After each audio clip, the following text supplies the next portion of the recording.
बसले आहेत. आपण सर्वांनी त्यांचं स्वागत करायचं. सगळ्यांच्याकडे स्वागत करूया. चौथ्या पुष्पाच्या अध्यक्षस्थानी आदरणीय डॉक्टर मनोहररावजी अडसूळ काटोल यांच्या अध्यक्षतेखाली हे चौथं पुष्प या ठिकाणी गुंफलं जाणार आहे.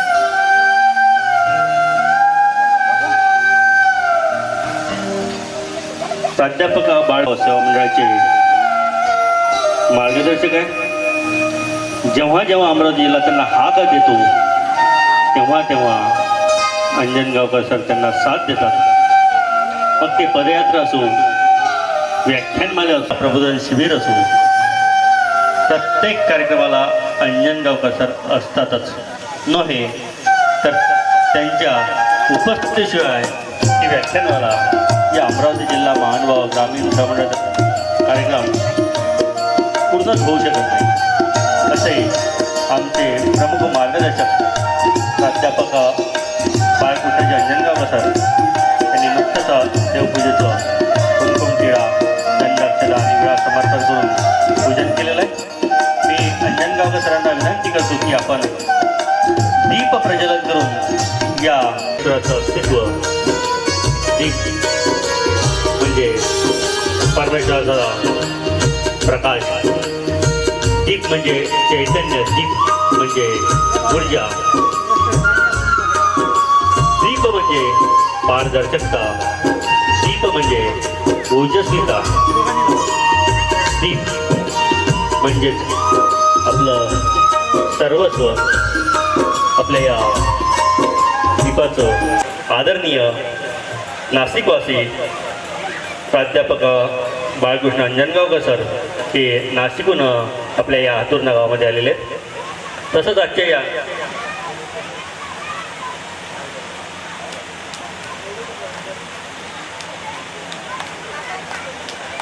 डॉक्टर मनोहररावजी अडसूळ सर सुद्धा या चौथ्या पुष्पाचे अध्यक्ष आहेत. आपण पाहुण्यांचं कुमकुम टिळा आणि शाल श्रीफळ देऊन स्वागत करूया. आजच्या या चौथ्या पुष्पाचे प्रमुख मार्गदर्शक व्याख्याते प्राध्यापक श्री बाळकृष्ण अंजनगावकर सर त्यांचं स्वागत करण्याकरता मी विनंती करतो अजय भाऊ पांडव यांना काम देण्याचं काम करावं.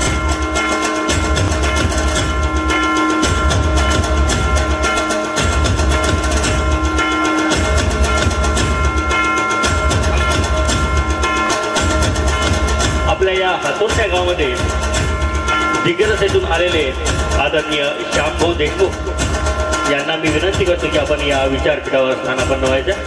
आदरणीय श्यामभाऊ देशमुख कार्याध्यक्ष दिग्रस ग्रामीण महानुभाव सेवा मंडळ दिग्रस. आदरणीय श्यामभाऊ देशमुख आपण व्यासपीठावर विचारपीठ स्थानापन्न व्हायचं.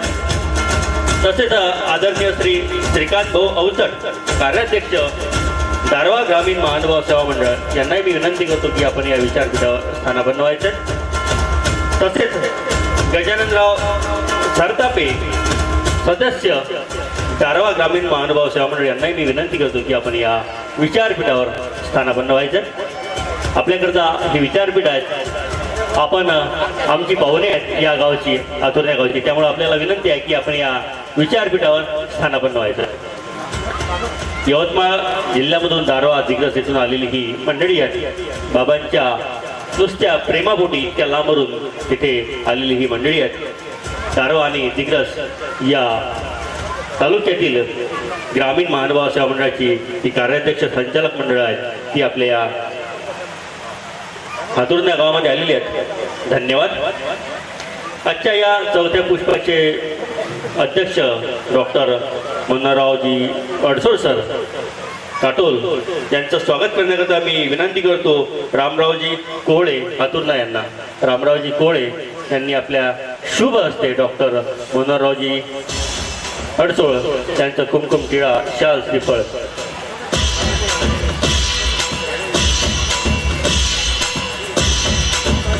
रमेशरावजी राऊत, आदरणीय रमेशरावजी राऊत यांना विनंती करतो की आपण डॉक्टर मनोहररावजी अडसळ यांचं स्वागत करायचं आहे. आदरणीय रमेशरावजी राऊत यांच्या शुभ हस्ते यांच्या करकमलाने आजच्या या चौथ्या पुष्पाचे अध्यक्ष आदरणीय डॉक्टर मनोहररावजी अडसोड सर काटोल यांचं स्वागत कुमकुम टिळा शाल श्रीफळ आणि पुष्पमाळेने आदरणीय रमेशरावजी राऊत यांच्या शुभ हस्ते येथे संपन्न होत आहे.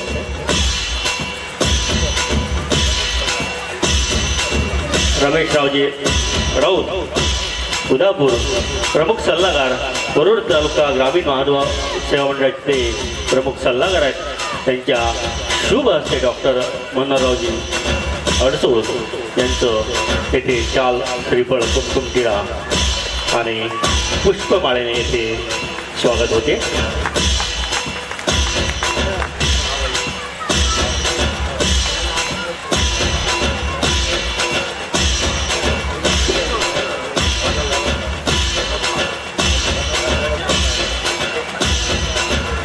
विचारपीठावर स्थानापन्न असलेले आदरणीय श्यामभाऊजी देशमुख यांच्या स्वागताकरता मी विनंती करतो आदरणीय चंद्रकांतजी वळसकर.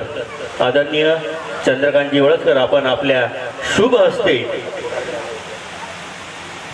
दिग्रस ग्रामीण महानुभाव सेवा मंडळाचे कार्याध्यक्ष आदरणीय श्यामरावजी देशमुख यांचं स्वागत घ्यायचे.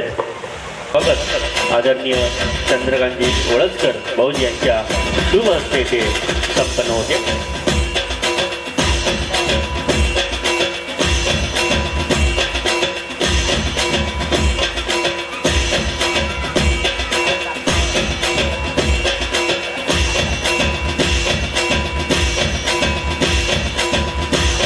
तसंच आदरणीय श्रीकांतराव अवचारे यांच्या स्वागताकरता मी विनंती करतो धनराजजी राऊत यांना.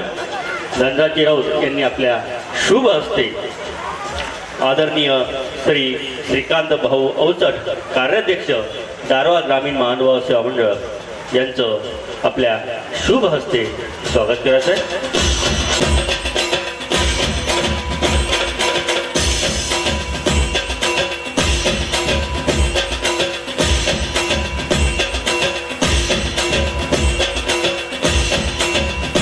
तसंच या विचारपीठावर स्थानापन्न असलेले आदरणीय गजाननराव सरतापे सदस्य दारवा ग्रामीण महानुभाव सेवा मंडळ सुद्धा आपल्याला स्वागत करायचं आहे.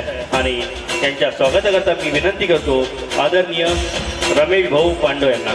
रमेश भाऊ पांडव आपण आपल्या शुभ हस्ते या ठिकाणी संपन्न होत आहे. आपण टाळ्यांच्या गजरात पुन्हा पाहुण्यांचं स्वागत करायचं आहे. टाळ्या टाळ्या टाळ्या टाळ्या.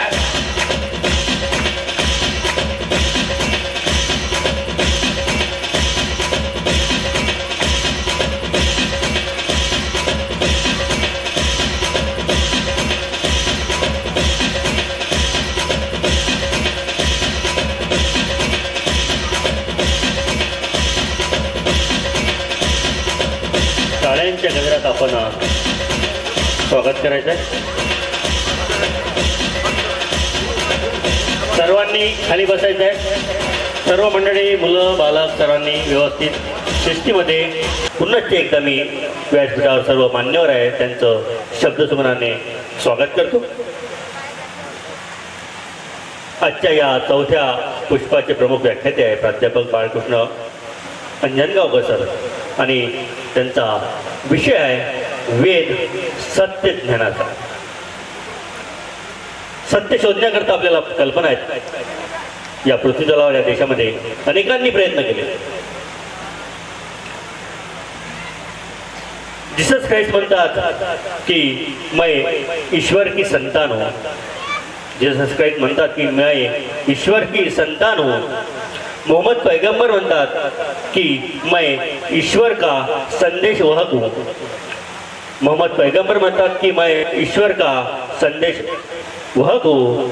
तर गोपाल कृष्ण म्हणतात की मैं ही ईश्वर हूँ.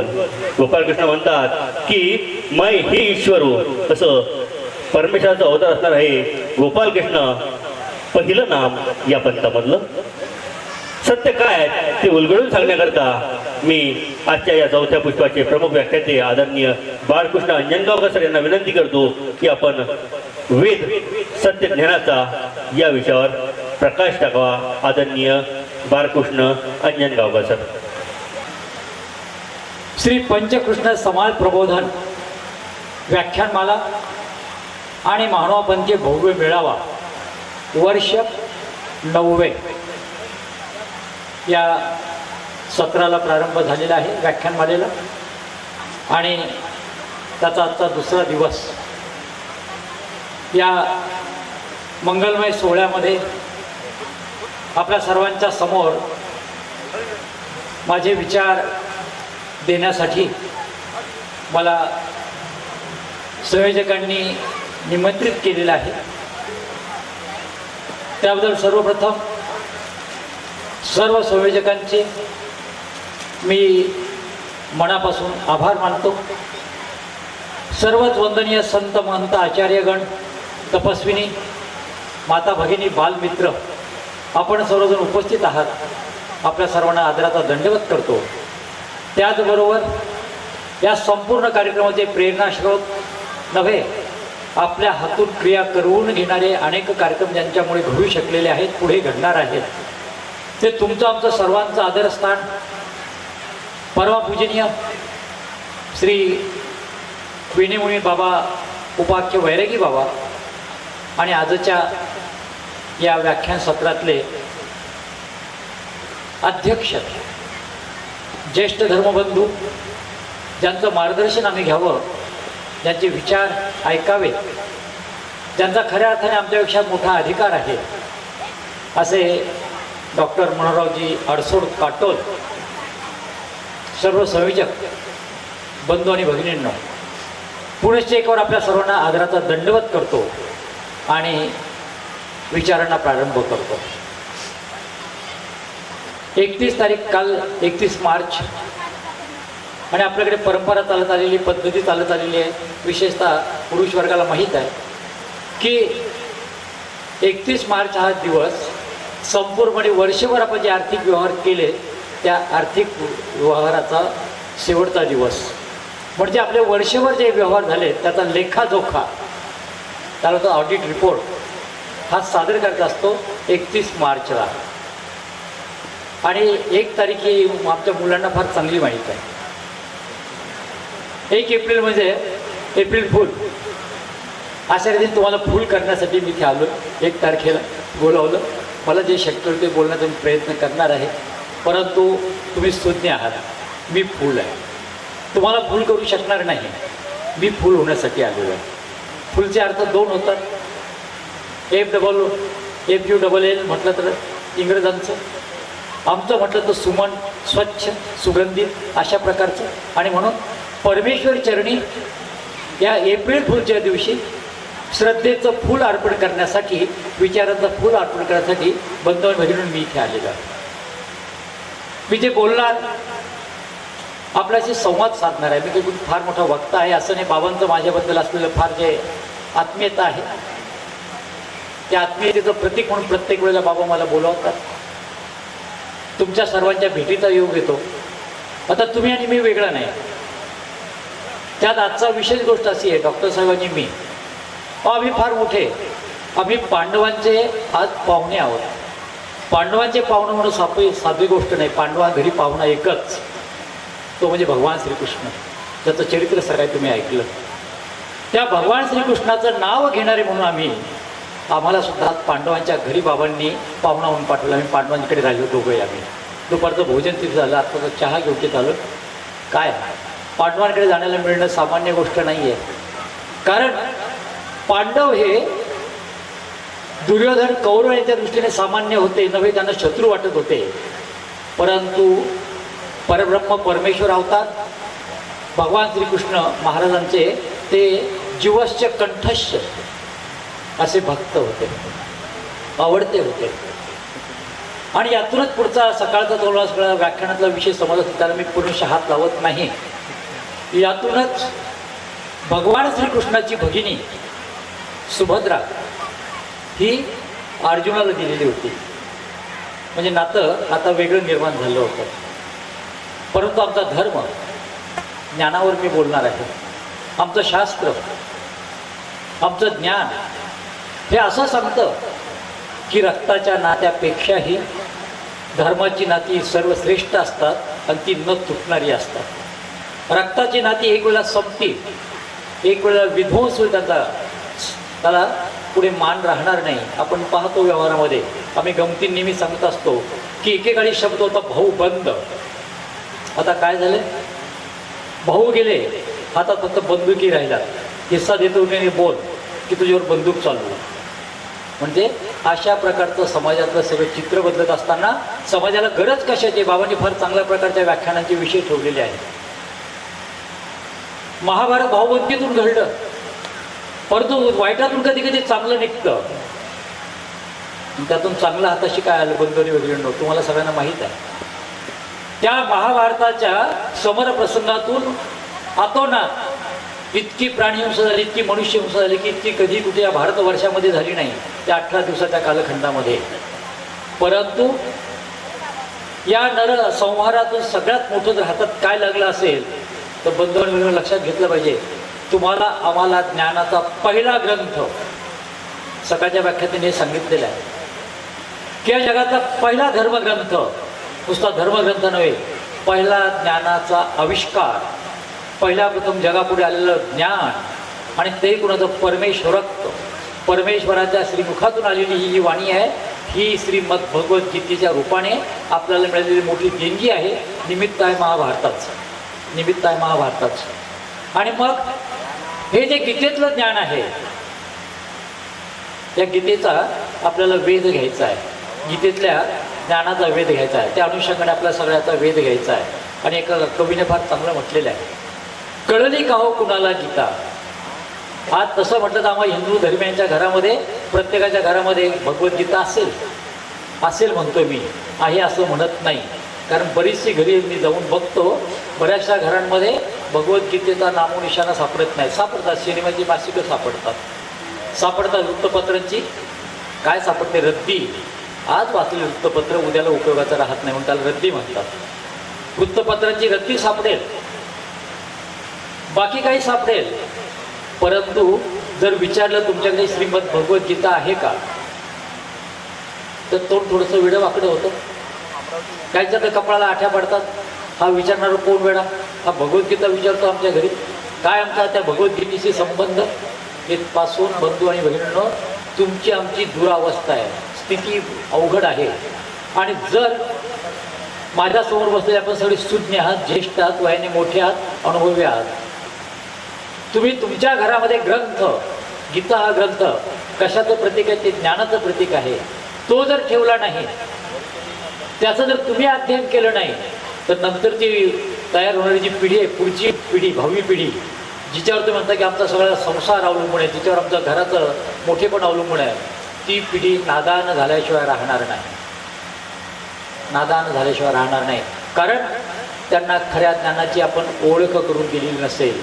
मुलाबाळांना, समाजाला जेवढी पैशाची आवश्यकता आहे त्यापेक्षा आवश्यकता आहे ज्ञानाची. एक वेळेला पैसा नसला तरी चालेल, एक वेळेला संपत्ती नसली तरी चालेल, परंतु ज्ञान जर नसेल तर एका संस्कृत सुभाषितकाराने म्हटलेलं आहे, ज्ञानी विन मनुष्य पशु समान हा.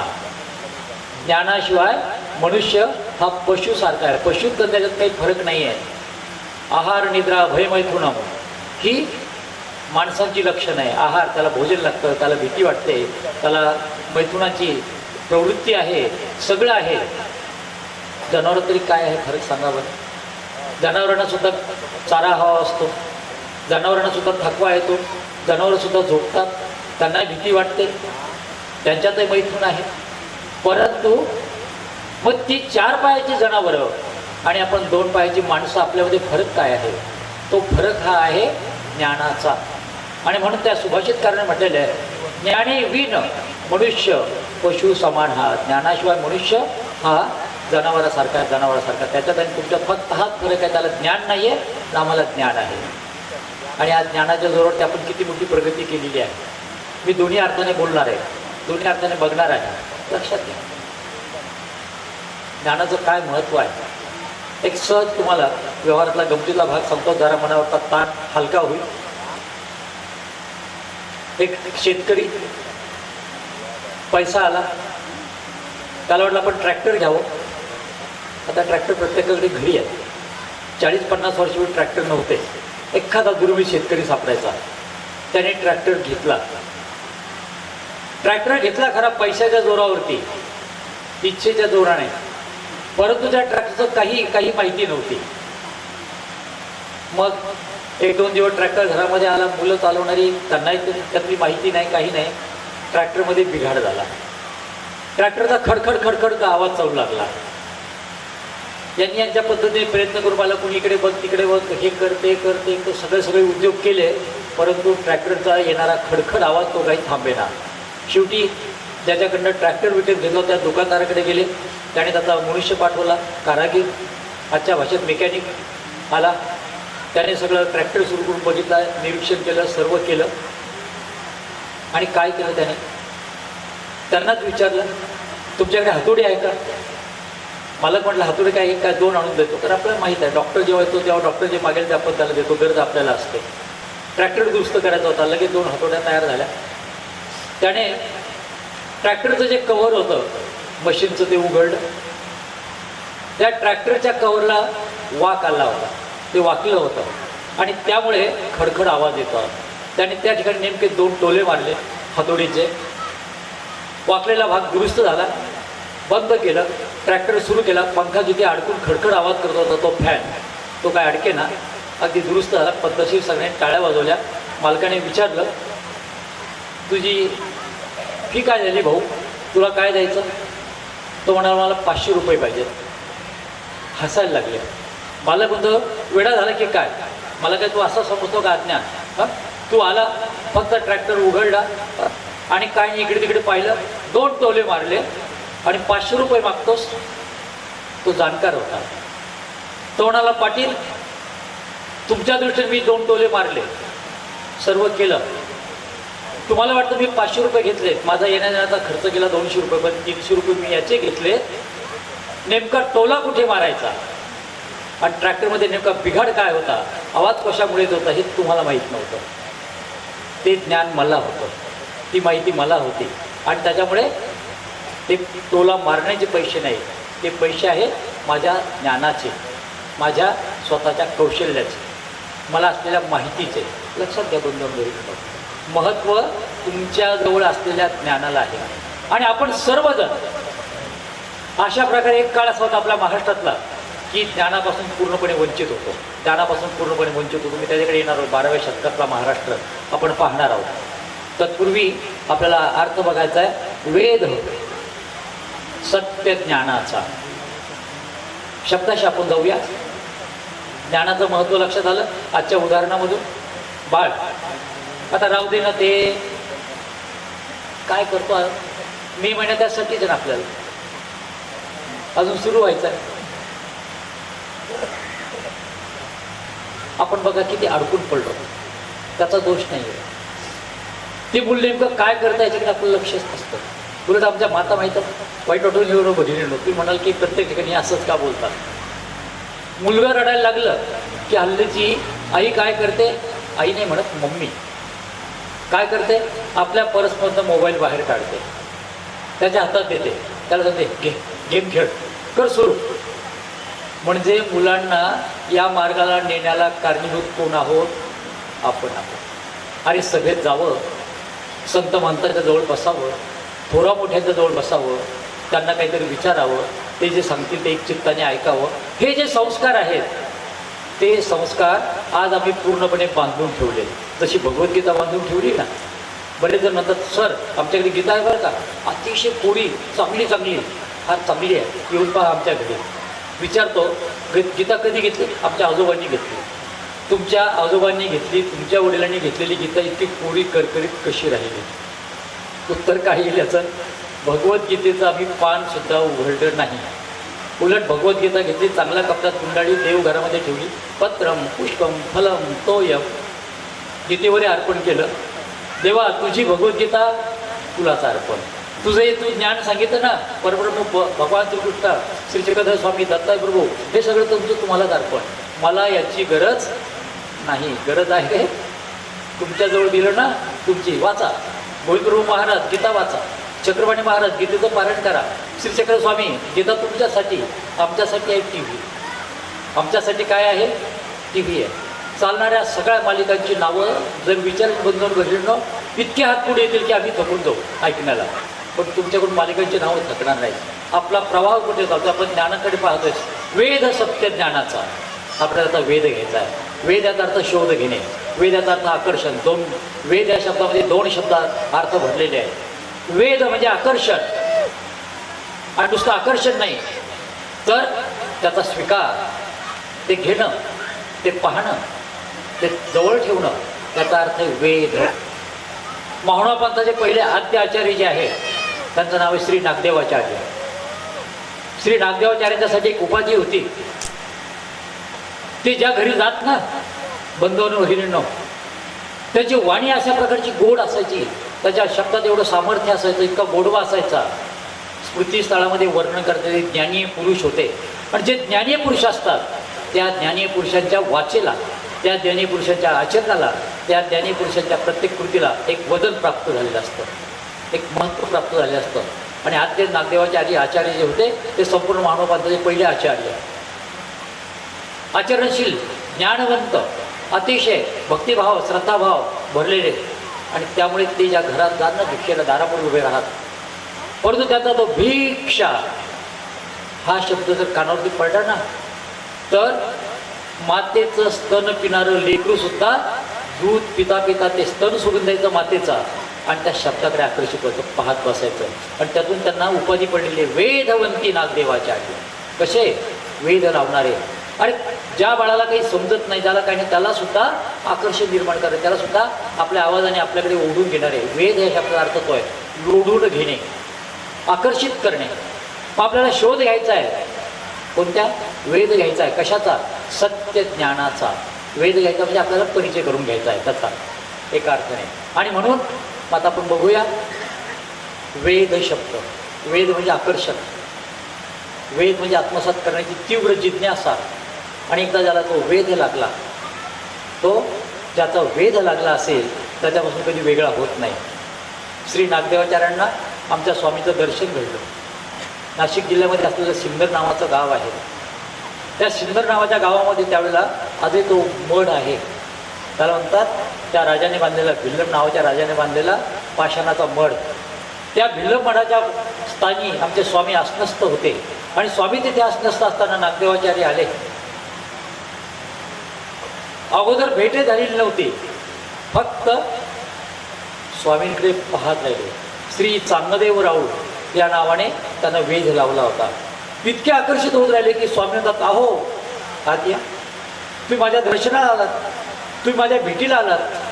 तेव्हा आचार्य म्हणतात, जी जी निवालो जी, जया कारणे ज्याच्या भेटीसाठी मी जालन्यापासून पायी चालत चालत सुमारे 250 किलोमीटरचं अंतर कापत कापत या तुमच्या सिन्नरच्या भिल्लम मठामध्ये आलेला आहे. आज माझी तृप्ती झाली. ज्याचा मला वेध लागला होता, ज्याचं मला आकर्षण निर्माण झालं होतं, त्या परमेश्वर अवताराचं दर्शन झालं. माझं जीवन कृतार्थ झालं. आणि नागदेवाचार्यांचं जीवन तेव्हापासून बदललं. अगोदरचे दरोडी करणारे, अगोदर सामान्य असा म्हणून मानले गेलेले असे ते ब्राह्मण पुत्र नागदेवाचार्य नंतर मात्र इतके बदलले, इतकं ज्ञान त्यांनी संपादन केलं की त्यांना महानुभावांचं आद्य आचार्य हे पद मिळालं. प्रत्यक्ष स्वामींनी दिलं. का? केवळ ज्ञानाच्या जोरावरती. आणि यासाठी शब्द आहे स्मृतीस्थळामध्ये. तिथे महानुभावांची थोडीशी मंडळी जाणकार आहेत, म्हणजे उपदेशी वर्ग, बाकी तुम्ही सर्वजण नाहीत, पण तरी तुम्हाला हे सहज लक्षात येण्यासारखं आहे की श्री नागदेवाचार्यांनी अशा प्रकारचं ज्ञान आत्मसात केलं. स्वामींच्या जवळ राहून अशा प्रकारचे त्यांचा तो स्थित्यंतर झालं, बदल झाला की त्यांचं चरित्र ज्यामध्ये लिहिलेलं, त्या ग्रंथाचं नाव आहे स्मृतीस्थळ. हा 12व्या शतकातला ग्रंथ. या स्मृतीस्थळामध्ये म्हटलेलं आहे, घडिले मढिले आचार्य पदाला योग्य केले. भगवान श्रीचक्र स्वामींनी या नागदेवाचार्यांना घडलं, मढलं. घडणे म्हणजे आकार देणे, मढणे म्हणजे अलंकृत करणे आणि आचार्यपदाला योग्य करणे. हा सगळा बदल नागदेव नामे ब्राह्मण, ज्याचं नाव आयताक्षरी पहाटेच्या वेळेला नाही, रात्रीला सुद्धा घरामध्ये लहान मुलं भीतीने थरथर कापत. जर ते मूल झोपत नसेल, आई म्हणायची बघ झोपतो की नाही, की त्या नागदेवाला बोलव. अशा प्रकारचा प्रचंड दहशत निर्माण करणारा हा ब्राह्मण पुत्र. परंतु स्वामींच्या सहवासात आला, हातातलं शस्त्र टाकून दिलं, हातामध्ये शास्त्र घेतलं, ग्रंथ घेतला, भगवद्गीता ग्रंथ घेतला, पूर्णपणे परिवर्तन झालं. तुम्ही असं म्हणाल की भगवद्गीतेने तर अर्जुनाला सांगितलं तू युद्ध कर, आणि इथे तर याच्यामध्ये बदल केला. गीतेतलं ज्ञान आपण पाहतो. गीता भगवान श्रीकृष्णाने कुणाला सांगितली, का सांगितली तुम्हाला माहीत आहे. यदा यदाही धर्मस्य ग्लानिर्भवति भारत अभ्युत्थानम धर्मस्य तदात्मानां सृजाम्यहं परित्राणाय साधूनां विनाशाय च दुष्कृतां धर्म संस्थापनार्थाय संभवामी युगे युगे. परमेश्वर अवतार श्रीकृष्ण चक्रवर्ती महाराज म्हणतात की ज्या ज्या वेळेला अधर्म वाढतो, ज्या ज्या वेळेला धर्म हा नष्ट होण्याच्या मार्गावर असतो, संत महात्मे जेव्हा चिंताक्रांत बनतात, त्यांचा प्रतिपाल करणारा, त्यांना धीर देणारा जेव्हा कोणी नसतो, रक्षण करता कोणी नसतो, तेव्हा या संत महंतांचं, सज्जनांचं रक्षण करण्यासाठी परमेश्वर अवतार मी स्वतः या जगतामध्ये येतो, अवतार धारण करतो. आणि असे परमेश्वराने जे अवतार धारण केलेत, ते अवतार जे आहेत त्या अवताराचा प्रत्येकाला म्हटलेलं आहे कृष्ण. आणि असे पंचकृष्ण आपल्याला माहीत आहेत. श्री गोपालकृष्ण महाराज, श्री दत्ताजी प्रभू महाराज, श्री चक्रपाणी महाराज, श्री गोविंद प्रभू महाराज आणि या कलियुगीचे उद्धार करते भगवान श्री चक्रधर स्वामी. हे पंचकृष्ण आहेत. बऱ्याच वेळा आम्हाला सगळ्यांना असा प्रश्न पडतो, नावोपाच यांना कृष्ण का म्हणायचं. यात सुद्धा ज्ञान शब्द साठवलेला आहे. आपण ज्ञानाचा वेध पाहतोय, सत्य ज्ञानाचा आपल्याला शोध घ्यायचा आहे. कृष्ण असं का म्हटलेलं आहे. आपण आता ज्ञानाच्या त्याच्यात प्रवेश करतो आहोत. गर्भागारामध्ये संस्कृतमध्ये जी व्याख्या करण्यात आलेली आहे, कर्षते अनेन इति कृष्ण. हा जो इतरांना आपल्याकडे आकर्षित करून घेतो, जो इतरांचं अज्ञान, इतरांची कुबुद्धी, इतरांचे वाईट संस्कार घालवितो आणि सद्धर्माला लावतो, जो त्यांच्यामध्ये परिवर्तन करतो, ज्यांना धर्माची ओळख करून देतो आणि जो धर्माची संस्थापना करतो, त्याला म्हणायचं असतं कृष्ण. आणि म्हणून मानव पंथातले जे पंचकृष्ण आहेत, हे पंचकृष्ण नावं वेगळी असतील, पण प्रत्येकाच्या कार्याचा हेतू एकच आहे, अज्ञान घालविणे. जे अमंगल आहे, जे घातक आहे त्याचा नाश करणे, आणि जे चांगलं आहे त्याची पुनर्स्थापना करणे, त्याची संस्थापना करणे. आणि म्हणून हे पंचकृष्णाचा अवतार आहे. त्यातला भगवान कृष्णाचा गीतेतला आपण परिचय करून घेतो, कारण गीता ग्रंथ हा ज्ञानाचा सागर आहे. याच गीतेमध्ये भगवान श्रीकृष्णाने गीतेचं सगळं ज्ञान सांगत असताना सांगितलेलं आहे अर्जुनाला एका शब्दामध्ये, ज्ञानाचं महत्त्व. नाही सदृशम पवित्रम इह विद्यते. ज्ञानासारखं या जगतामध्ये पवित्र काहीही नाही. ज्ञानाशिवाय जीवनाला मुक्ती नाही. आणि म्हणून या भगवद्गीतेमध्ये ज्ञानाची जी संस्थापना करण्यात आलेली आहे, ते ज्ञान, त्याचा अर्थ सत्य ज्ञान. आपल्याला प्रत्येकाला सत्य जाणून घेण्याची इच्छा असते. आता वेद बघितला आपण, ज्ञानाचं थोडक्यात महत्त्व बघितलं. ज्ञान हा आपला पूर्णपणे परिवर्तन करणारा आहे. ज्ञान हे आपल्या जीवनाचं साधन आहे. ज्ञानाशिवाय आपल्याला काही शक्य नाही. ज्ञान आहे तर आपण आहोत, ज्ञान नसेल आपल्यामध्ये काही बदल नाही आहे. अगदी व्यवहाराचं सांगितलं झालं तर बंधूंनो बहिणींनो, प्रत्येकाला जो त्याचा व्यवसाय करतो त्या व्यवसायाची माहिती असावी लागते, त्याला त्याचं ज्ञान असावं लागतं. इथे डॉक्टर साहेब बसलेले आहेत, ते योग्य उपचार करू शकतील, योग्य औषधी देऊ शकतील, नव्हे त्यांचा तो अधिकार आहे. त्यांना वैद्यकीय शास्त्राचं ज्ञान आहे. परंतु ते बाहेर गेले आणि त्यांच्या जागेवरती मी बसलो आणि माझ्याकडे जर कुणी आला आणि मला म्हणाला की मला पोटाला फार मोठा त्रास होतो आहे, तर जरा औषधी देता का. आणि मी जर भलतं औषध दिलं तर जुलाब सुरू व्हायचं. अज्ञानातले प्रकार असतात. ज्ञान हे असं असतं, माणसाला परिपूर्णत्वाकडे नेणारं असतं. वैद्यकीय शास्त्र वेगळं, त्याचा जाणता वेगळा, त्याचा तो मान वेगळा. तिथे माझ्यासारखा अज्ञानी असून चालणार नाही. उद्या एखादा शेतकरी आहे, त्या शेतकऱ्याला शेतीचं जे ज्ञान आहे ते शेतीचं ज्ञान वकिलाला सुद्धा नसणार. लक्षात घ्या, शेतकरी सामान्य नव्हे. समोर माता भगिनी बसलेल्या आहेत. एकदा भगिनीनं माझं सांगणं आहे तुम्हाला, घरात प्रयोग करून पहा. एक दिवस तुमच्या यांना स्वयंपाक करण्याला सांगा. तुमच्या स्वयंपाकाला ते नावं ठेवतात ना, स्वयंपाक बिघडला, तुला येतच नाही, तुला तुझ्या आईवडिलांनी काही शिकवलंच नाही. तिला नातू झालेले असतात तरी आता आपलं ते टुनटुन चालूच असतं, तुला तुझ्या आईवडिलांनी काही शिकविलंच नाही, तुला स्वयंपाक येतच नाही, मग तू एवढा मोठा कसा काय झाला, आत्तापर्यंत जगला कसा काय, तिने जर तुला खाऊ घातलं नसतं तर तू काय केलं असतं. तरी पण सवय जात नाही. मग त्याच्यावरती प्रयोग एकच, एक दिवस तुम्ही तुमच्या यांना स्वयंपाक करण्याला सांगा आणि त्यांनाच खाण्याला सांगा. मग तुम्हाला अनुभव येईल की दुसऱ्या दिवशी ते आपण होऊन म्हणतील, तुझ्यासारखा स्वयंपाक करणारं मला जगात कुणीही भेटलेलं नाही. कारण अरे स्वयंपाक करणं सामान्य गोष्ट नाही आहे. फोडणी कशी द्यायची, त्याच्यात जिरे कसे टाकायचे, त्यात लसूण कसा टाकायचा, त्यात धनं कसं टाकायचं, त्याच्यामध्ये मिरची किती टाकायची, फोडणी कधी द्यायची. एकदा मी स्वयंपाकाला सुरुवात केली, म्हटलं मी तुम्हाला पत्नीला म्हटलं तुला चांगल्या प्रकारे पिठलं करून बघतो म्हटलं. म्हणजे ठीक आहे तुमची इच्छा. मी काय केलं, कढई घेतली, कढईमध्ये पीठ टाकलं, चून त्याला म्हणतात, आणि गॅस केला मोठा. तेवढ्या वेळ काय करतात म्हटलं पिठलं करायचं. म्हणजे आधी फोडणी द्यावी लागते, पाणी टाकावं लागतं, वरून ते चून सोडावं लागतं. तुम्ही उलटा प्रयोग केला म्हणे, आधीच गरम केलं पीठ, ते रवा तयार होईल म्हणे, त्यातून दुसरं काही निर्माण होणार नाही. म्हणजे स्वयंपाक करणं ही सुद्धा सामान्य गोष्ट नाही. बंधन मिळणं, ज्ञानाचं महत्त्व जीवनामध्ये काय असतं हे व्यवहारातून मी तुम्हाला सांगतो. प्रत्येकाला अनुभव आहे, प्रत्येकाला अनुभव आहे. म्हणून म्हटलेलं की ज्ञानाशिवाय तुम्हाला पुरतं नाही. पण हे झालं ज्ञान व्यवहारातलं, हे जगात मिळू शकतं, अनुभवातून मिळू शकतं. आई मुलीला शिकवू शकते, वडील मुलाला शिकवू शकतात. पण यापेक्षाही एक ज्ञान वेगळं आहे. आता आपल्याला ज्ञानाकडे यायचं आहे, सत्य ज्ञान. आतापर्यंत जे बघितलं, वैद्यकीय म्हणा, शेतीविषयक म्हणा, स्वयंपाकातलं म्हणा, त्याला काय म्हणतात इंग्रजीमध्ये, स्वयंपाक करण्याची जी कला असते तिला काय म्हणतात सर? Referee, recipe. हां, रेसिपी ही सुद्धा वेगळी कला आहे. आणि मग अशा प्रकारचं हे जे असतं याला म्हणतात सामान्य ज्ञान. हे व्यवहारातलं ज्ञान आहे. यापेक्षा याला म्हटलेलं आहे माहिती, सर्वसाधारण माहिती.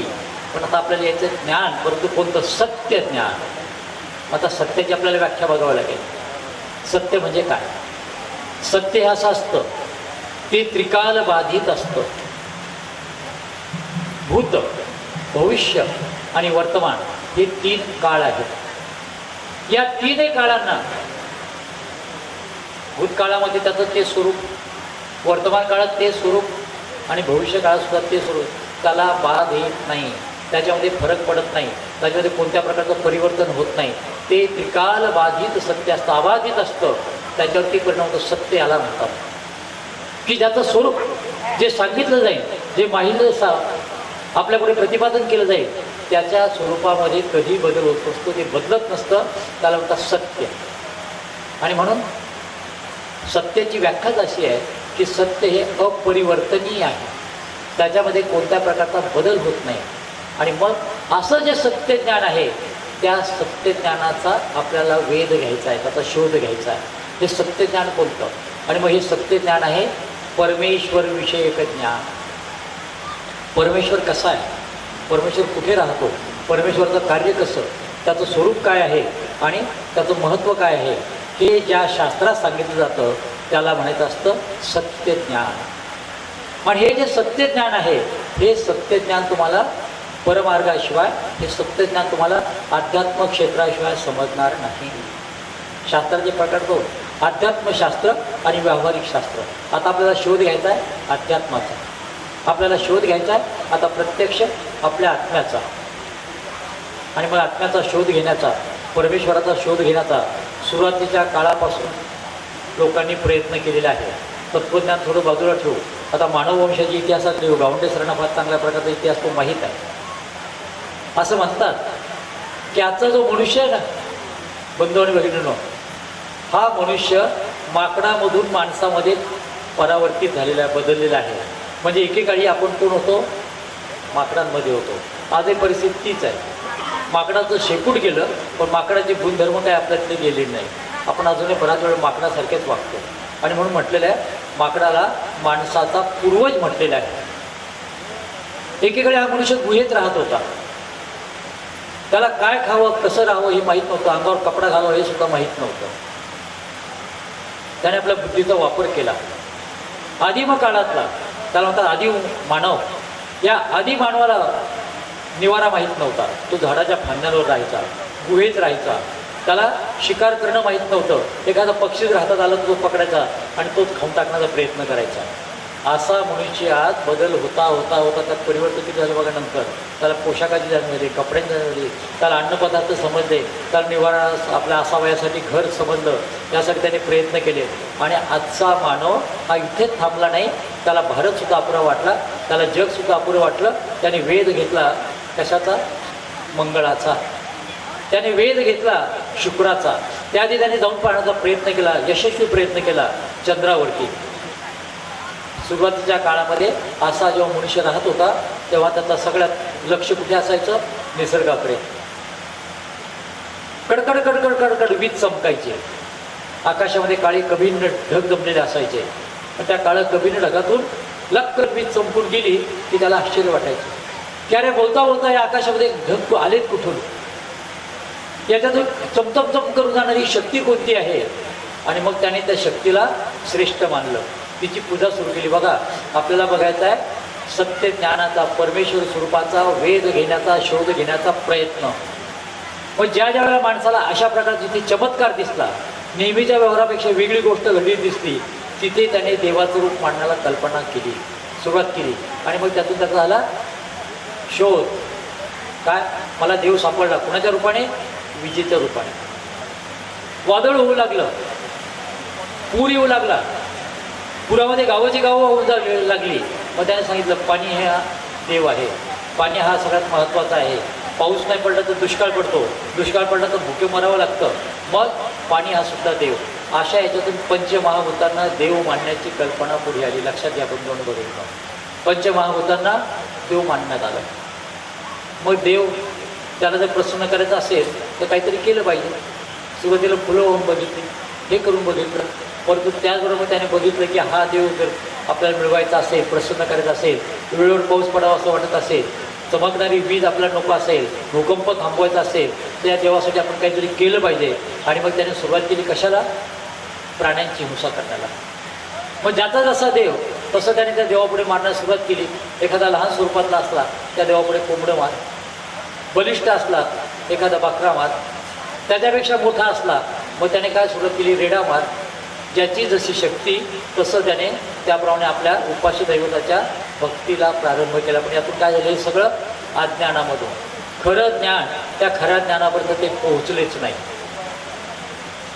सगळ्या प्रकारची बघा हिंसा घडते, दैवतांना बळी दिले जातात, परंतु असा बळी कुणाला सापडला का बंधूंनो बहिणींनो?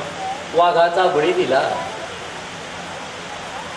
चरित्र वाचता तुम्ही, पुराणं वाचता, आहेत की नाही? हां, मग पुराणांमध्ये वाघाचा बळी दिला असं वाचलंय पुढे? सिंहाचा बळी दिला नाही दिला. हत्तीचा बळी दिला नाही वाचलं का?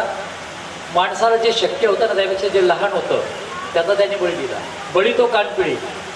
त्याने आपल्यापेक्षा जो मोठा आहे त्याला श्रेष्ठ मानलं आणि यातून दैवत तयार झालं. वाघ बळी नाही दिला पण यातून वाघोबा नावाचं दैवत झालं, व्याघ्र दैवत. यातून हत्तीसारखी सोड नसलेलं गजानन नावाचं दैवत पुढे आलं.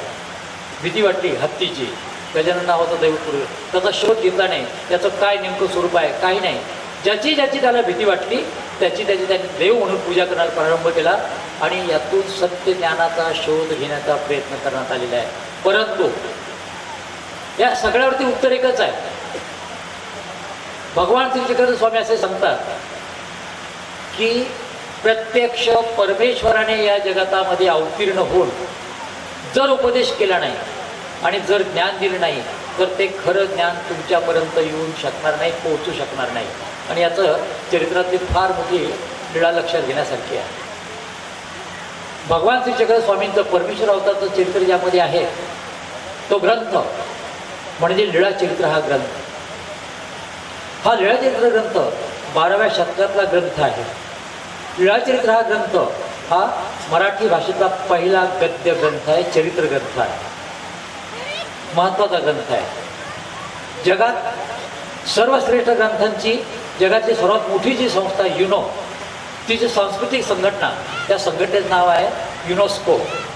युनेस्कोने 10 वर्षापूर्वी जगातल्या सर्वश्रेष्ठ ग्रंथांची यादी प्रकाशित केली. आणि बंधू आणि भगिनींनो, त्या यादीमध्ये मराठी भाषेतल्या फक्त 2 ग्रंथांचा समावेश करण्यात आलेला आहे. फक्त 2 ग्रंथांचा. आणि तो पहिला ग्रंथ आहे, पहिल्या जगातल्या 100 ग्रंथांच्या यादीत ज्याचा समावेश झालेला आहे सर्वश्रेष्ठ ग्रंथ म्हणून, तो म्हणजे महानुभावपंथीयांचे परब्रह्म परमेश्वर अवतार भगवान श्रीचक्र स्वामी यांचं चरित्र, यांचा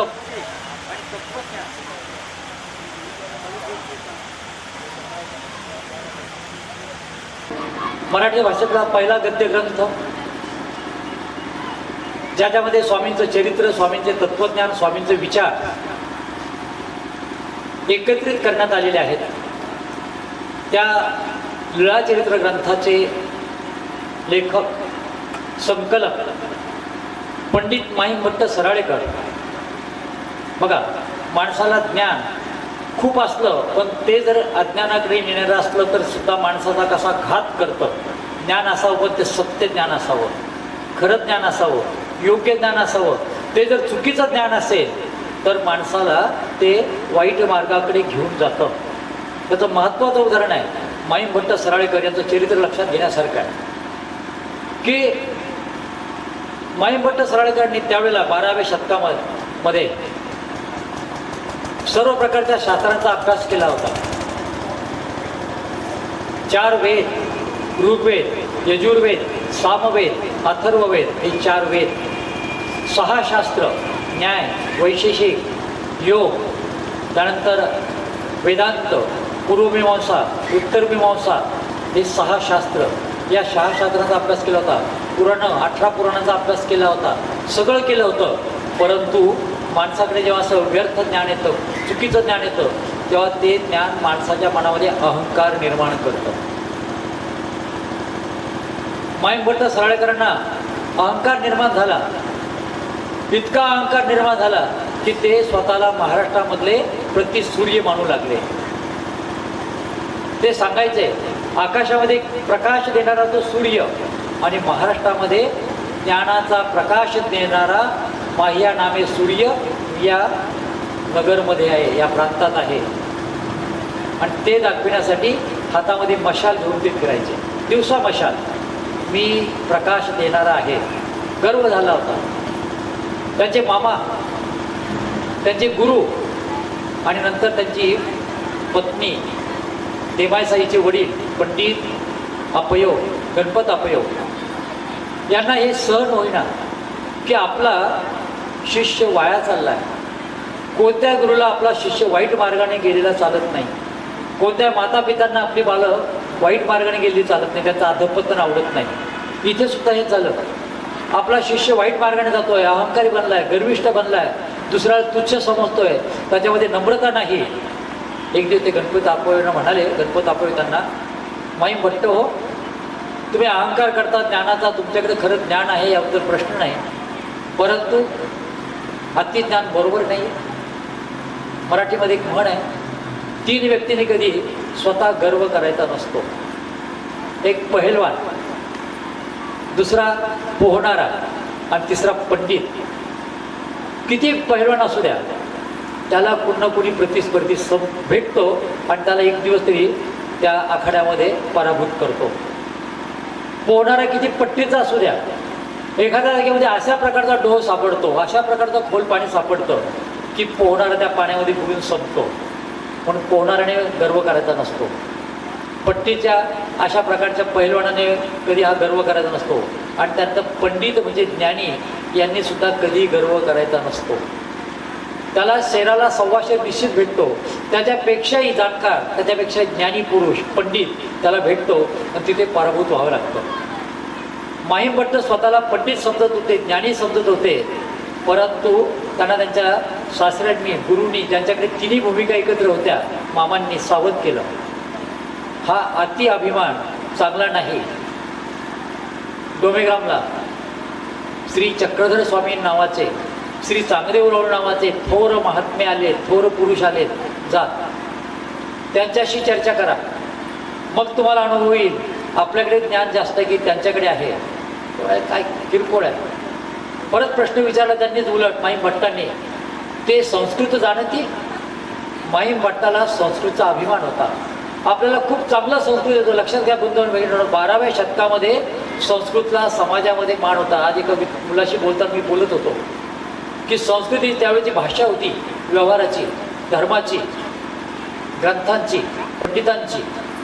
आणि तुम्ही आमच्यासारखे जे सर्वसाधारण लोक होते ना, आपल्यासाठी होती फक्त मायबोली मराठी.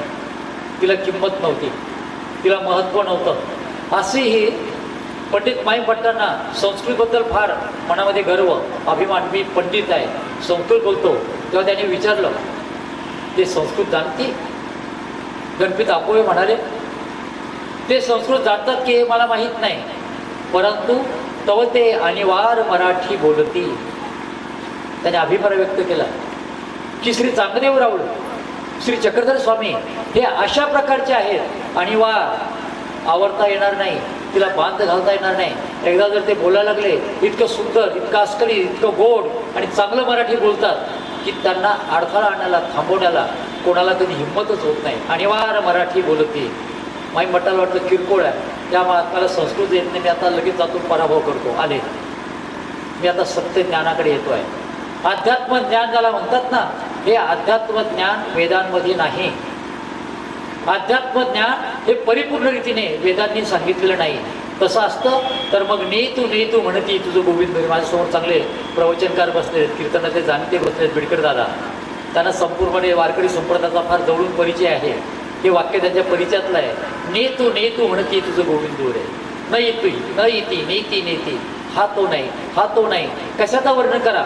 परमेश्वर त्याप्रमाणे नाही. परमेश्वर हा दगडाप्रमाणे नाही, परमेश्वर हा वाऱ्याप्रमाणे नाही, परमेश्वर हा नदीप्रमाणे आहे, परमेश्वर हा विजेप्रमाणे नाही, परमेश्वर वेदात सांगितलं त्याप्रमाणे जीवाप्रमाणे नाही, ब्रह्मस्वरूप नाही. परमेश्वर हा त्या पलीकडचा आहे.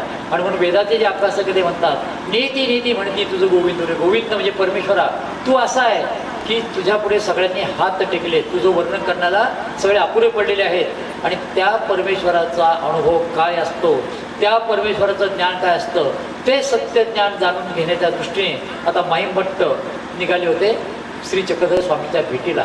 पण मनामध्ये अहंकार होता, मनामध्ये गर्व होता.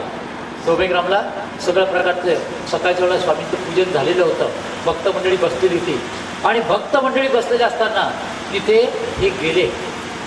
शास्त्रातला नियम असा आहे, बाबा सांगतात, आपण ऐकतात की संत महात्म्यांच्या पुढे आपण नम्र होऊन बसावं. प्रश्न जर विचारायचे असतील तरी गीतेमध्ये सांगितलेलं आहे प्रश्न कसे विचारायचे, ज्ञान कसं घ्यायचं. तद विद्येनं, परिपातेनं, परिप्रश्नेनं, सेवया. नम्रतापूर्वक गुरुच्या पुढे जायचं असतं, त्याला दंडवत घालायचा असतो, त्याला विनंती करायची असते, मला तुम्ही शास्त्र सांगता का, मला तुम्ही ज्ञान देता का. आणि मग ते प्रसन्न होऊन जे सांगतील ते खरं ज्ञान. इथे पंडित माहीम भट्ट आले, स्वामींना नमस्कार सुद्धा केला नाही. का? एवढे शेकडो पंडित विद्वान लोक बसले, त्या गावातले महाजन बसले. आणि मग त्यांच्या समोर जर मी या महात्म्याला नमस्कार केला तर लोक म्हणजे माहीम भट्ट एवढा किरकोळ माणूस त्या महात्म्यांना नमस्कार करतो, माझी किंमत काय राहिली. नुसता छातीला हात लावला बसते. स्वामींनी ओळखलं हे प्रकार जरा अवघड आहे, फार मोठं याच्यावरती विकाराचं ओझं आहे, अहंकाराचं ओझं आहे. आता हे ओझं उतरावं लागेल. स्वामींनी प्रश्न केला, बघा खरं ज्ञान कसं येतं, इथून आलेलं आपल्याला शास्त्र बघायचं आहे. स्वामींनी प्रश्न केला, आपण आलात माझ्याकडे? हो म्हणे. मग चर्चा करा ना. म्हणजे तुम्ही कशासाठी बसलेत? संसार का टाकला? चर्चा करण्याचं, सगळं ज्ञान देण्याचा अधिकार तुमच्याकडे आहे.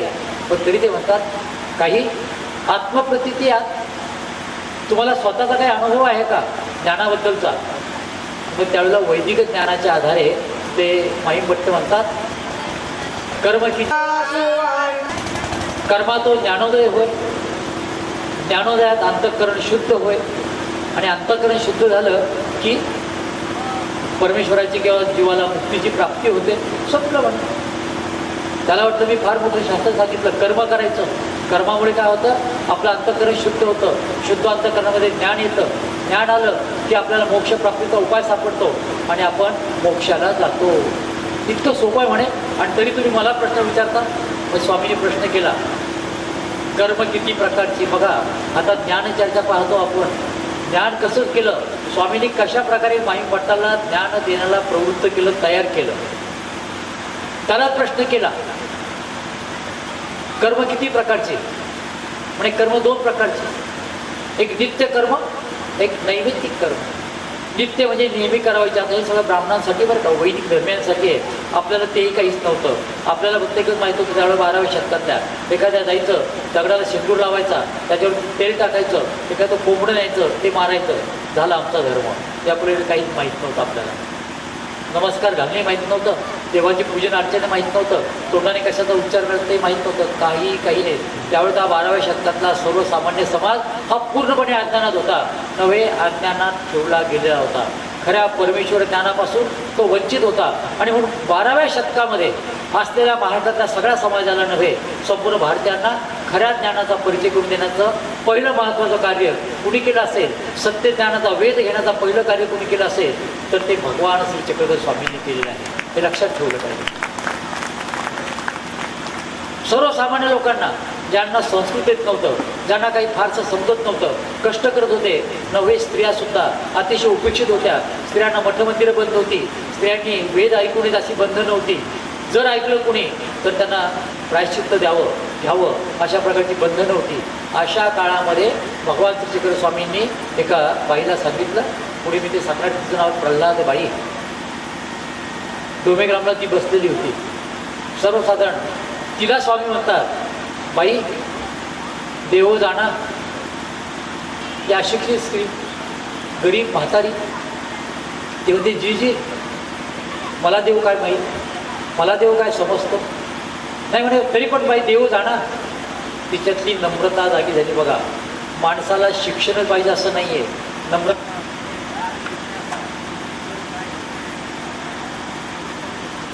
मी गमतीने म्हणत असतो, बाबा आपल्याला माझा शब्द लक्षात आला असेल की विजेचं मानवांचं जमत नाही. ज्यांना शास्त्राचा परिचय त्यांना माहिती आहे, वीज ही पंचमहाभूतामध्ये मोडते आणि पंचमहाभूत ही देवतेचे आहे.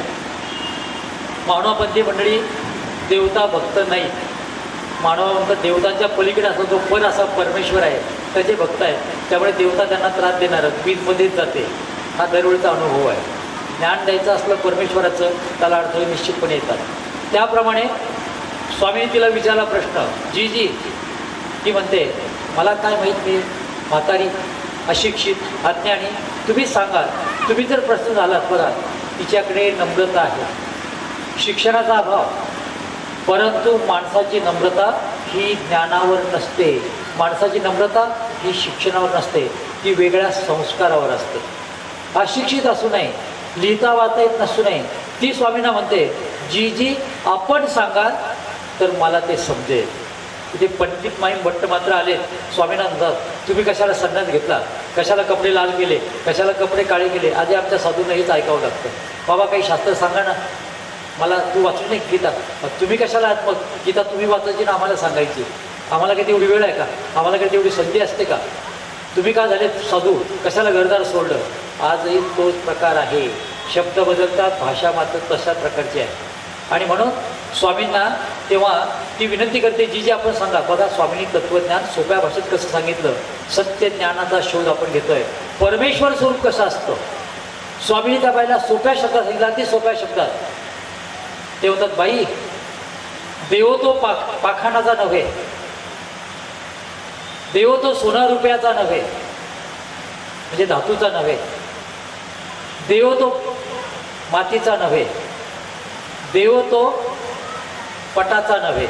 पट म्हणजे कपडा. पटाचा असेल तर फाटे जाईल, बरोबर की नाही. आपण देवाला मानला कपड्यात देव, नाहीतर आपल्याकडे बघा पूजन कार्य झालं, आणला कपडा, त्याला रंग दिला, त्याच्यावरती आकृती काढली, सकाळी हातात अगरबत्ती घेतली, फिरवण्याला केली सुरुवात, झाली देवपूजा. त्या फोटो फ्रेममध्ये देव बसलाय का. 12व्या शतकात स्वामींनी अज्ञान घालवलं आहे. देव पटाचा नव्हे, पटाचा असेल कपडा फाटेल, झिजेल, मलिन होईल. देव पाखाणाचा नव्हे, देव पाषाणाचा नाही आहे. सत्य ज्ञानाचा शोध आहे. सोप्या शब्दात आमच्या स्वामींनी एका अशिक्षित महिलेला सांगितलेलं आहे, देव पाखाणाचा नव्हे. आजही आपल्या मनात ते अज्ञान आहे. देव दगडाचा नाही आहे. पाषाणाचा जर असला पाषाण वरून जर जोरात पडला तर तुकडे होतात. मानव पंचात नव्हे पण इतर धर्मियांमध्ये पंचांमध्ये अशी पद्धती आहे. जर एखादी मूर्ती फुटली, चीर पडली, तुकडा झाला तर ते म्हणतात मूर्ती भंग पावली, आता हिची पूजा करणारी योग्य राहिली नाही, ही सोडून द्या. आणि ते नदीत सोडतात तिला. तिचं देव पण गेलं, पाषाण पडला खाली, तुकडा पडला, देव पण संपलं. स्वामी म्हणतात असा दगडाचा देव नाही आहे. देव रुपया तुप्याचा, कुठल्या प्रकारच्या धातूचा नव्हे. तसा जर असता चोराने चोरून नेला असता. देव चोर चोरू शकत नाही. आणि मग स्वामी म्हणतात देव तो अछत्य अभिद्य की गा. देव हा अछत्य आहे, त्याचा तुम्हाला तुकडा करता येणार नाही, त्याचा तुम्हाला भाग करता नाही. तो अछत्य अभेद्य आहे. तो जीवे ज्ञानीची जाणावा. स्वामी तिला म्हणतात की त्या देवाची ओळख ही ज्ञानाने करून घेतली पाहिजे. ते सत्य ज्ञान जे आहे ते आता मी तुम्हाला सांगतो. आणि नंतर स्वामींनी तिला प्रत्यक्ष, ज्याला महावाक्य प्रकरण म्हणतात, त्या महावाक्य प्रकरण, त्यानंतर ज्याला निर्वचन प्रकरण म्हणतात, या निर्वचन प्रकरणाचा तिला तिथे बोध केलेला आहे. वेदाचं कार्य आहे वेद आणि बोध. एका नाण्याच्या दोन बाजू आहे. आधी वेद निर्माण होतो आणि एका वेद निर्माण झाला मनुष्य ऐकण्यास तयार होतो. वेद निर्माण झाला मनुष्य परिचय करून घ्यायला तयार होतो. आणि ते परिचय करून घेता घेता, ते जाणीव करून घेता त्याला बोध होतो. बोध होतो म्हणजे ज्ञान होतं. आणि यासाठी सांगितलं की परमेश्वर अवतार वेदोनी बोधिती की बोधोनी वेदिती. अगोदर आपल्याकडे भक्तांना आकर्षित करून घेतात, सर्वसामान्य जीवांना, आणि मग ज्ञान देण्यास सुरुवात करतात. भगवद्गीतेचं सकाळी तुम्ही ऐकलं असेल. अर्जुनाला भगवान कृष्णाने काय केलं, एक पहिला अध्याय सांगितला, दुसरा सांगितला, 11व्या अध्यायापर्यंत गेले, बघितलं आता हे प्रकरण काही ऐकून घेण्याचं नाही. मग विश्वरूप दर्शन दिलं, विराट दर्शन दिलं. आणि जेव्हा भगवान कृष्णाने अर्जुनाला विश्वरूप दर्शन दिलं, विराट रूप दाखविलं, तेव्हा मग अर्जुनाच्या मनात वाटलं की अरे माझ्यात आणि या भगवान श्रीकृष्णामध्ये फरक आहे. हा वेगळा आहे, मी वेगळा आहे. मी सामान्य जीव आहे, हा परमात्मा आहे, हा अखिल विश्वाचा नानक आहे. अनेक सूर्य याच्यामध्ये प्रकाशमान होत आहे, तरी हा त्यांच्या पलीकडचा आहे. हे जे ज्ञान आहे गीतेत सांगितलेलं तसंच ज्ञान भगवान श्री स्वामींनी मराठीमध्ये 12व्या शतकामध्ये सांगितलं की जे देव जो आहे तो अंतर्गाम्य की गा. तो आपण अंतःकरणाने, मनाने, बुद्धीने जाणून घ्यावायचा असतो. आणि ते सांगत असताना मग स्वामींनी सांगितलं की मूळचे पदार्थ किती आहेत. वेळ लक्षात घेतात त्याच्याकडे येतं. आपण देव ज्याला म्हणतो, सत्य ज्ञानाचा शोध, सत्याचा अर्थ अविनाशी, कधी न संपणारं, कधी नाश न पावणारं. मग या जगतामध्ये कधी नाश न पावणारे, नष्ट न होणारे त्याला होतात अनादीचे. अन म्हणजे नाही, आधी म्हणजे प्रारंभ. ज्यांचा प्रारंभ आपल्याला माहीत नाही त्यांना नाशी नाही, असे शाश्वत सदैव राहणारे असे पदार्थ, अशा मूळ तत्व, अशा मूळ बाबी किती आहेत. वेदांताचा जर अभ्यास केला तर वेदांतामध्ये सांगितलेले एक तत्व, त्याला म्हणतात अद्वैत. हे अद्वैत आद्य शंकराचार्यांनी मांडलेलं आहे 8व्या शतकात, 1200 वर्षापूर्वी.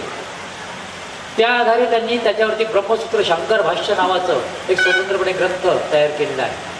त्यात त्यांनी सांगितलेलं आहे की सोहम, तो जो आहे ना तोच मी, अहम. तो जगात तुम्हाला जो वाटतो सर्वश्रेष्ठ परमेश्वर, तोच जगात असलेला सर्वश्रेष्ठ परमेश्वर. शंकराचार्य म्हणतात अहम, तोच मी आहे. असं जर आहे बंधू आणि भगिनींनो, तर मग भगवान श्रीकृष्णसुद्धा हे जीव होते किंवा त्याच्या भाषेमध्ये अर्जुनासारखेच होते, सुदाम्यासारखे होते. असं जर आहे तर सुदाम्याला दारिद्र्य का. सर्वांमध्ये जर सारखं तत्व आहे, कृष्णात तत्व सारखं, अर्जुनात तत्व सारखं, सुदाम्यामध्ये तत्व सारखं, दुर्योधनामध्ये सारखं, मग दुर्योधनाची बुद्धी वाईट का व्हावी, सुदाम्याला दारिद्र्य का यावं. आणि इकडे भगवान श्रीकृष्ण तर सुवर्णाची द्वारा होती, सुवर्णाची संपूर्णपणे नगरी, विश्वाचा तो मालक.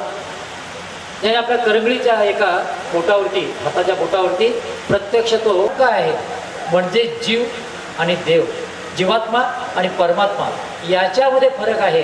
हा फरक स्वामींनी लोकांना तेव्हा समजावून सांगितला. जीव आहे, जीव वेगळा, देव आहे, देव वेगळा. तुम्हाला जे वेगळे चमत्कार दिसतात, पृथ्वी, आप, तेज, वायू, आकाश, जी पंचमहाभूत आहेत, त्याला म्हणतात प्रपंच. हा प्रपंच जड आहे, त्याला जाणीव नाही. आणि म्हणून सांगतो लक्षात घ्या नेहमी, त्याला कशी जाणीव नाही आहे. तुमच्या घरामध्ये वीज आहे, त्या विजेचं तुम्ही बिल भरता. ती वीज घरात येण्यासाठी तुम्ही खर्च केलेला आहे. तुम्ही 10 वर्ष 5 वर्ष विजेचं बिल नियमितपणे भरत राहिले आणि एका दिवशी जर विजेच्या फ्यूजवर तुमचा हात पडला, वायरवर हात पडला, तर ती वीज हा विचार करेल का, याने आत्तापर्यंत माझ्यासाठी एवढे कष्ट घेतले, त्याने मला घरात आणलं, बिल भरलं, माझं सांभाळलं, त्याला शॉक देऊ नये. विजेला स्पर्श झाला की वीज तुम्हाला शॉक दिल्याशिवाय राहणार नाही, तुम्हाला संपल्याशिवाय राहणार नाही. ती अबोध आहे, तिला बोध नाही, तिला येतो आहे. आदिमतत्व, मूळची तत्व, अविनाशी, ज्याला ज्याचा आधी अंत नाही, अशा प्रकारचं सर्वश्रेष्ठ तत्व म्हणजे ते परमेश्वर तत्व, ज्याने संपूर्ण विश्वाची निर्मिती केलेली आहे. दुसरं आहे जीवतत्व, जे तुमच्या आमच्यामध्ये आहे. आणि या जीवतत्वाला एक नाही, दोन नव्हे, अनेक जन्म घ्यावे लागतात. 84 लाख प्रकारचे जन्म जीवात्माला घ्यावे लागतात. तुम्ही आम्ही माणसाच्या रूपाने आहोत बंधू आणि भगिनींनो, परंतु आपल्या दरवाजापुढे असलेलं जनावर, त्यालासुद्धा शक्ती आहे, त्यालासुद्धा प्राण आहे, त्यालासुद्धा काहीतरी भावना आहेत, त्यालासुद्धा काही विचार आहेत. लावलेली झाडं, त्या झाडामध्ये सुद्धा चेतना आहे. म्हणजे एका जीवात्म्याला एक नाही, दोन नाही, 86 लाख प्रकारचे जन्म घ्यावे लागतात. सोप्या शब्दात सांगायचं त्याचं वर्गीकरण करण्यात आलेलं आहे. जलचर, भूचर, खेचर आणि उद्भिज. उद्भिज म्हणजे जमिनीतून वर येणारे झाडं, वेली, गवत वगैरे जे ते उद्भिज, हा जीवात्म्याचा जन्म आहे. जलचर, पाण्यात राहणारे मगर, कासव, त्याच्यानंतर मासे, असे जेवढे काय आहेत ना माशाचे प्रकार, हे सगळे जलचर, पाण्यात राहणारे. खेचर, ख म्हणजे आकाश, आकाशामध्ये संचार करणारे जेवढे पक्षी आहेत, ते सगळे पक्षी म्हणजे आपण कोण आहोत, जीवात्मे आहोत. चतुष्पाद प्राणी, जमिनीवर चालणारे, हे त्यातलेच आहेत. आणि म्हणून यांना म्हटलेलं आहे की हे सगळे जीवात्म्यांचे वेगवेगळे प्रकारचे आहेत. म्हणजे जीवात्मा अनेक जन्मांमधून फिरत असतो. जीवात्म्याला मर्यादा आहे. शंकराचार्य एवढं सगळं सांगितलं की तो परमात्मा आणि मी एकच आहे, अहम ब्रह्मास्मी, मीच ब्रह्म आहे. पण शंकराचार्यांना आपला मृत्यू टाळता आलेला नाही. जेवढे जेवढे थोर तत्त्वज्ञ होऊन गेले, शास्त्रज्ञ होऊन गेले, त्यांना आपला मृत्यू टाळता आलेला नाही. कारण जीवात्म्याला मृत्यू येतो, अटळ आहे. ज्याला मृत्यू आहे त्याला जन्म आहे, त्याला पुनर्जन्म, त्याला पुनर्जन्म घ्यावा लागतो. असे अनंत जन्म होतात. आणि मग ह्या अनंत जन्माचा अधिकारी हा जीवात्मा आहे. शिवाय जीवात्मा जेव्हा येतो तेव्हा तो कर्म करतो. तो जी कर्म करतो त्या कर्माचे लेप, त्या कर्माची बंधनं त्याला लागतात. एखाद्या मुलाने जर शाळेत गुन्हा केला, एखाद्या माणसाने जर चोरी केली, तर त्याला चोरीचा लेप लागला, त्याला तुरुंगात जाऊन पडावं लागतं, त्याच्यावरती गुन्हा दाखल होतो. शाळेत जर काही चूक केली, शिक्षकांकडे नोंद होते, हा मुलगा वाईट वर्तनाचा आहे, त्याला तो लेप लागला. तसं प्रत्येक जीवात्म्याला, प्रत्येक क्षणाक्षणाला असे अनेक प्रकारचे कर्माचे लेप लागतात. आणि मग हे कर्माचे लेप जर घालवायचे असतील तर स्वामी म्हणतात एके परमेश्वरी विन, एका परमेश्वराच्या शिवाय त्याचे लेप कोणी घालवू शकत नाही. ही चर्चा कुठली आहे? डोमेग्रामची. डोमेग्रामला माईम भट्ट आणि स्वामींची जेव्हा चर्चा झाली होती सत्य ज्ञानाचा शोध घेण्याचा, जेव्हा माईम भट्टांनी प्रयत्न केला तेव्हा सत्य ज्ञान सांगितलं स्वामींनी स्पष्टपणे शब्दामध्ये, की अशा प्रकारे परमेश्वर अवताराचं जर तुम्ही सेवादास्य केलं तर ते सेवादास्य तुम्हाला तुमच्या कर्मातून सुटका देऊ शकेल. मग प्रश्न आला, परमेश्वर कधी येतो या जगतामध्ये? कारण तो माईम भट्ट साधा नव्हता. त्याने परमेश्वर कसा आहे? निर्गुण निराकार, त्याला आकार नाही आहे, हिरवा पिवळा कोणता रंग त्याला नाही आहे, त्याला कुठल्या प्रकारचं चव नाही आहे, त्याला कुठल्या प्रकारचं दृश्य नाही, तो अदृश्य आहे, तो अचिंत्य आहे, त्याची आपण कल्पना करू शकत नाही. मग असा अदृश्य, अचिंत्य, कुठल्या प्रकारचं रूप नसलेला, कुठल्या प्रकारचं गुण नसलेला असा परमेश्वर, त्याची आपल्याला सेवा कशी करता येईल? आणि जर तो दिसत नाही, त्याची जर आपल्याला माहिती नाही, तर मग आपण कोणतं सेवादास्य करणार, कोणत्या कर्मातून आपली मुक्तता करून घेणार? त्यावेळी मग स्वामी त्याला एक एक परमेश्वर अवतारची ओळख करून देतात. प्रत्यक्षात बघा कुठे आणलेलं आहे, या जगतामध्ये परमेश्वर अवतार धारण करतात. यासाठी ते पूर्वी प्रकरण जे आहे ते पूर्वी प्रकरण एकदा तुमच्यापुढे सांगितलं पाहिजे, जे उपदेश त्यांच्या लक्षात येईल. सृष्टीमध्ये कवणे करणे, परत लक्षात घ्या, सृष्टीमध्ये कवणे करणे मुंची येना एके परमेश्वरी विन. या जगतामध्ये एका परमेश्वराच्या शिवाय कोणीही तुमची कर्ममळातून जन्ममरणाच्या फेऱ्यातून सुटका करू शकत नाही. तो निर्वैव निराकारू असे. त्या परमेश्वराला आकार नाही, त्याला अवयव नाही, हातपाय नाहीत, काही नाही. तो निर्गुण आहे. पण त्याच्याकडे सगळ्यात मोठा धर्म आहे, परिकृपा वसे. जीवाबद्दल, या जगातल्या सगळ्या सृष्टीबद्दल त्याच्या अंतःकरणामध्ये कणव आहे. मातेला जसं आपल्या बालकाबद्दल कणव असते, प्रेम असतं, आत्मीयता असते. आणि मुलगं कसं जरी निघालं तरी आई आपल्या मुलाचा विचार करते, त्याची काळजी घेते, त्याच्यासाठी धडपडते, स्वतःला विसरते, पण मुलासाठी जगते. तसा परमेश्वरसुद्धा जीवासाठी, भक्तांच्यासाठी स्वतःचं स्थान जे आहे ते स्थान सोडतो. अवतरे, तो अवतार धारण करतो. आपुले सन्निधान दे, तो या जगतामध्ये येतो, आपला सहवास घडवून आणतो. परमेश्वर अवतार घेतला एका ठिकाणी राहत नाही, समाजामध्ये जातो, लोकांमध्ये जातो, त्यांना उपदेश करतो, त्यांना चांगला उपदेश करतो, त्यांचे वाईट विचार घालवतो. अवतरे, आपले सन्निधान दे. आणि ते दास्य मोचक, त्या परमेश्वराचं मानव रूपाने आलेला जो परमेश्वर अवतार आहे त्याचं जे दास्य केलं जाईल, त्याची जी सेवा केली जाईल, ती सेवा तुम्हाला मोचक आहे. पहिल्या दिवशी बाबांनी फार चांगल्या प्रकारची सुरुवात केली या विषयाची. दास्य आणि सेवा त्यातला फरक तुम्हाला सांगितलेला आहे. सुरुवात या व्याख्यानामध्ये फार सुंदर झालेली आहे. सेवा म्हणजे काय, दास्य म्हणजे काय, दास्य कुणाचं, सेवा कुणाची करायची, कशा पद्धतीने करायची, त्याचं आणि फळ काय. प्रत्येक गोष्टीला फळ असतं, प्रत्येक गोष्टीला काहीतरी प्राप्ती असते. मग परमेश्वराची जेव्हा आपण सेवा करतो, मग ते दास्य, त्याची केली सेवा मोचक. मोचक म्हणजे सोडविणारं. कशा